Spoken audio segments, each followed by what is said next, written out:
Yes, indeed, Jeff, and of course, that violence coming at a time Ethiopia is implementing key political reforms. Now, that latest wave of unrest threatens the welcome reforms that came with Prime Minister Abiy Ahmed Ali's appointment. Reports suggest at least 44 people have been killed in the latest fighting between ethnic groups in western Ethiopia. In September alone, 58 people were killed and thousands fled their homes for refugee camps. Last month, the Norwegian Refugee Council released a report in which Ethiopia topped a global list of the most internally displaced people.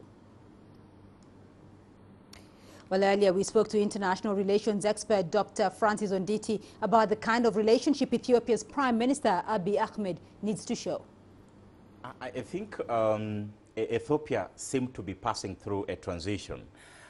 In my view, it's passing from, a regime that was used to dictatorial way of life. Institutions have not changed, but now they are moving to what we could call a democracy.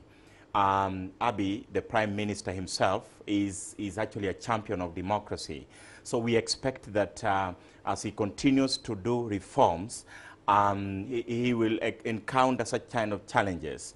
I think one of the challenge or the problem the country is facing now is the speed at which they are supposed to be reformed, so that they move from, the former regime where people knew, the police knew that whenever people go on the street, they're supposed to be killed. They need to quell such kind of rebellion. But now they are getting into a new kind of a regime that is appreciating, democracy, participation, and appreciating the voices of the people. So that is the big task that the Prime Minister, Dr. Abiy, has. And perhaps one of the things that will have to be done is for him to take a very, careful stand to reform some of the institutions that seem not to be changing with the changing time.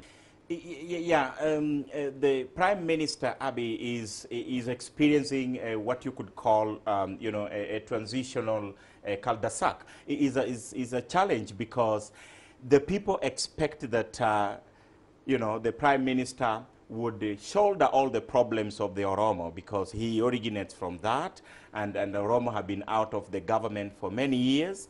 But they should, I think, they should understand that the Prime Minister is the leader of the country.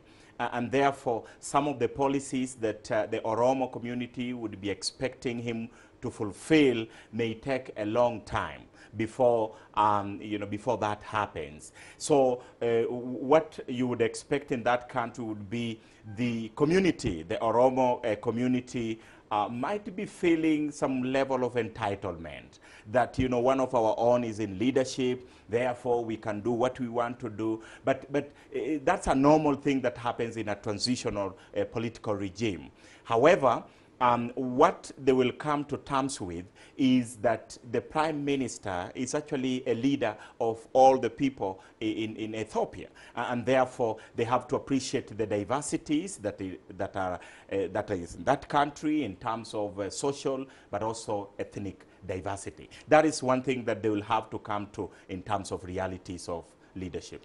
I would say this. One of the things that Prime Minister Abiy did well was to ensure that he wins the hearts of the surrounding countries in the region.